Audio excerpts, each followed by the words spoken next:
el pasado 27 de agosto se conmemoró el aniversario, más conocido como el Día de la Defensa Nacional.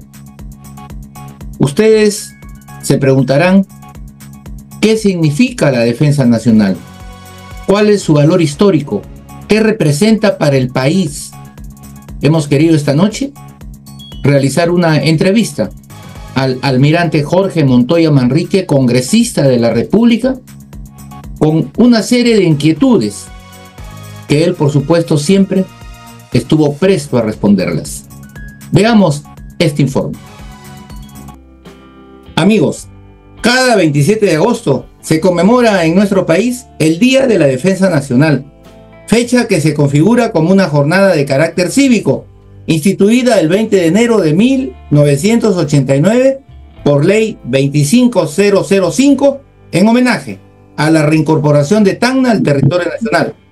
Y para hablar sobre este importante tema, hemos invitado esta noche al congresista de la República, al almirante Jorge Montoya Manrique, quien también fuera jefe del Comando Conjunto de las Fuerzas Armadas el año 2007, y a quien le damos la más cordial bienvenida. ¿Cómo está usted? Buenas noches, almirante. Buenas noches, coronel. Muchas gracias por estar invitando a su programa. El programa que levanta siempre el patriotismo entre todos los peruanos, en especial de las Fuerzas Armadas. Muchas gracias, señor. Muchas gracias.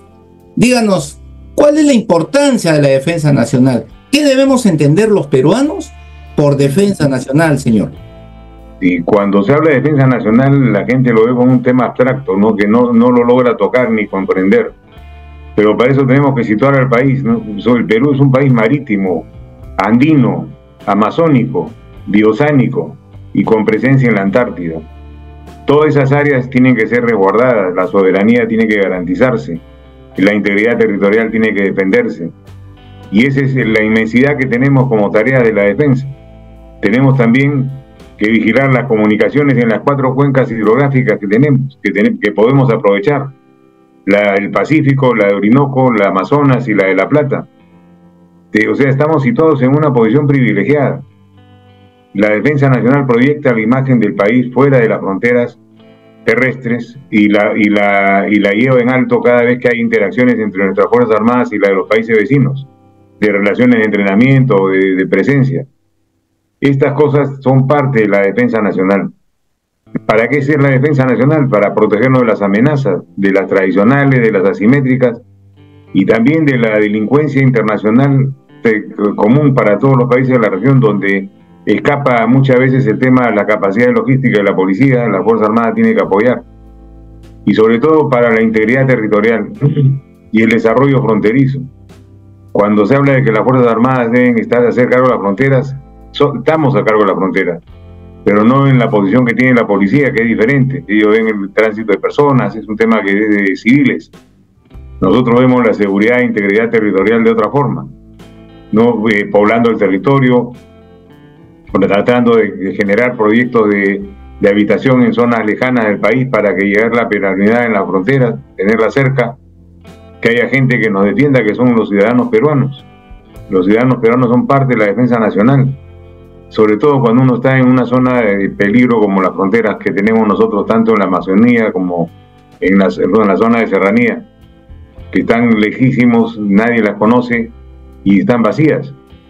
Tenemos que ocuparlas. Eso es parte de las políticas de defensa nacional que se tienen que formular y tienen que cumplirse. Pero lamentablemente no hemos tenido suerte en los últimos años y se ha descuidado mucho el tema de la defensa nacional porque no se han asignado los presupuestos que corresponden. No, las Fuerzas Armadas deberían tener por lo menos el 2% del PBI de presupuesto y no tenemos ni siquiera el 1%. No, cualquier Fuerza Armada de la región, vecinos nuestros, pasan del 2% del PBI y nosotros seguimos sobre el 0.8 con la justa, digamos, al 1%. O sea, se ha descuidado totalmente lo que es la defensa nacional y tenemos que recuperar el tiempo perdido, hacer entender a los gobernantes que es necesario que la presencia de la Fuerza Armada esté considerada en todos los sectores del país, con equipamiento adecuado, con personal entrenado y bien pagado. Ese es un tema que tenemos que decirlo siempre porque no lo hemos dicho nunca, pero no nos están tratando como corresponde. Entonces, eso es más o menos en líneas generales lo que podría explicarle de lo de la defensa nacional para que se entienda algo. Correcto, correcto, almirante. Ahora, se habla mucho a través de los medios de comunicación, escuchamos sistema, hablamos de sistema de defensa nacional. ¿Qué es el sistema de defensa nacional, señor? Bueno, vamos a pasar por la organización primero. Hay un Consejo de Seguridad y Defensa Nacional, que es un organismo creado para poder manejar los aspectos relacionados tanto a la defensa como a la seguridad nacional. Y el sistema está integrado por todos los componentes que tienen que ver con las actividades relacionadas a seguridad y defensa nacional. Entonces, cuando se habla del sistema de defensa nacional, estamos hablando de la vigilancia aérea, de la vigilancia terrestre, de la vigilancia marítima, estamos hablando de la ocupación de los territorios fronterizos en caso de emergencia, no estamos hablando de la proyección del poder fuera de las fronteras, normalmente se hace a través del poder naval. Entonces estamos hablando de un sistema que proyecta la imagen del país y a la vez mantiene la seguridad y la garantía de seguridad y defensa nacional, integridad de las fronteras vigente. Eso es lo que le podría decir del sistema aproximadamente. Muy bien. Almirante, se publicó en El Peruano, como es de conocimiento público ya, la ley que prescribe delitos de lesa humanidad, pero luego han surgido algunos inconvenientes.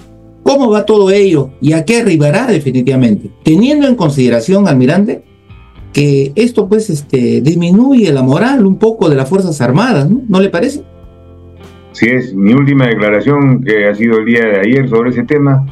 Le he dicho al Poder Judicial que no merecen estar en el puesto que están y que lo que tienen es un problema ideológico y están enfrentándose a las Fuerzas Armadas a no aprobar la ley, a no tratar la ley como debe ser tratada. Esos magistrados saben leer. Si yo lo entiendo, que no soy magistrado ni soy abogado, con mayor razón ellos. O sea, si entendiendo generan la actitud que están tomando, significa que el tema es ideológico y están enfrentándose a la Fuerza Armada y eso no lo podemos permitir. La ley está bien dada y simplemente es para refrendar lo que ya dice el Convenio de Roma y nuestras propias leyes.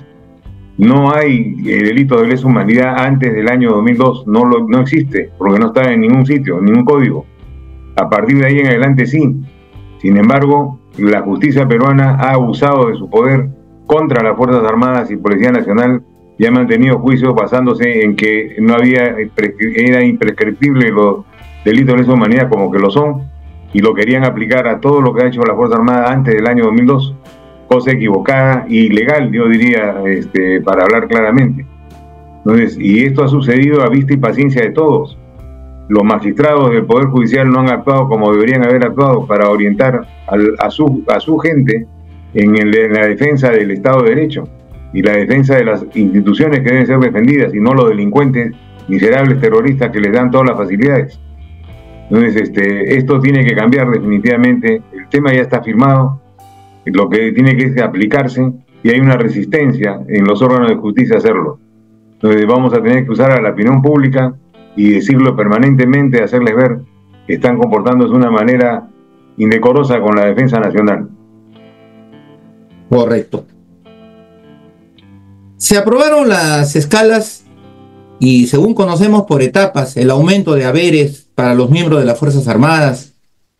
¿Qué hay al respecto, congresista? ¿Esa noticia es una realidad? Voy a aprovechar para explicarles cómo hemos trabajado este tema. Hace 3 años empecé a trabajar este tema como corresponde, a través del Ejecutivo, porque el Congreso no tiene iniciativa de gasto. Y por más leyes que podíamos proponer, no iban a ser aprobadas.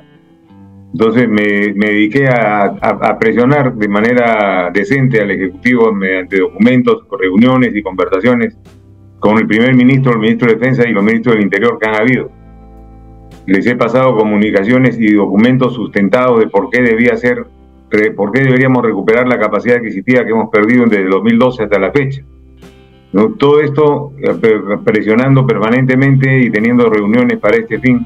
Al final, en el transcurso de este año, en el primer semestre, logré reunir al primer ministro, al ministro de Defensa, al ministro del Interior, y tuvimos una conversación en la PCM sobre el tema, donde le planteé la situación de urgencia e irreversible necesidad de que se arreglen las remuneraciones. Y no es que le di un plazo, pero sí le dije que tenía que ser solucionado antes de que termine julio. Fue en ese momento cuando hablé de eso. Y se necesitaba la decisión política para poder actuar. Pero la hizo la presidenta, la hizo la... Entonces, ahí viene el tema, así es, la presidenta se le planteó la situación, aceptó, y en el mensaje del 28 de julio dio su comunicación oficial. O sea, ya está la decisión política dada, y ahora estamos en el tema técnico, ¿no? De ver de dónde sacan los recursos, porque se va a aplicar este año. O sea, la decisión de la presidenta es que se aplica a partir de este año. Eso debe ser alrededor del último trimestre de este año. Entonces está ahora en el tema de las conversaciones técnicas entre el MEF y el Ministerio de Defensa del Interior, levantando observaciones y caminando en el buen sentido. Aún no se sabe cómo van a ser los tramos, ni de qué monto va a ser el primer tramo. No, eso no está definido aún, pero está en el proceso de hacerlo. Y que hay que tener confianza. Esta es una decisión ya tomada por la Presidente, así que de ahí no debemos preocuparnos. El asunto que va a desarrollarse ya tiene que ver con asuntos técnicos y de tiempo para legislar y todo lo que ustedes ya saben que se sucede en el Congreso. Pero para tranquilidad de los miembros de las Fuerzas Armadas, se va a dar, almirante. Ese es lo se va a dar, es un hecho. Hace una semana el primer ministro me dijo va a ser antes de fin de año, el último trimestre. Buena noticia para todo el personal, muy buena noticia. Y felicitaciones por la iniciativa, señor. Felicitaciones. Gracias. Asimismo, también permítanos aprovechar la oportunidad. Ayer hemos escuchado unas declaraciones un poco, no sé, un poco todos sorprendidos con lo que hemos escuchado, que se van a denunciar a los congresistas por parte del CAL, del Colegio, ¿no?, de Abogados, a los que han hecho este proyecto de ley. ¿Qué está pasando, congresista? Y bueno, es una cosa sorprendente realmente, ¿no? El presidente del Colegio de Abogados ha dicho que va a sancionar a los congresistas que hayan firmado el proyecto de ley que él considera que está mal. Se está amenazando a los congresistas para que no hagan su tarea constitucional, la cual no está sujeta a ningún tipo de presión. O sea, y es un abogado. O sea, esto es espantoso lo que estamos escuchando realmente. La caviarada no tiene bandera, parece que está metido ya en el Colegio de Abogados de Lima y están haciendo fuerza común para tratar de doblegar la resistencia de la Fuerza Armada.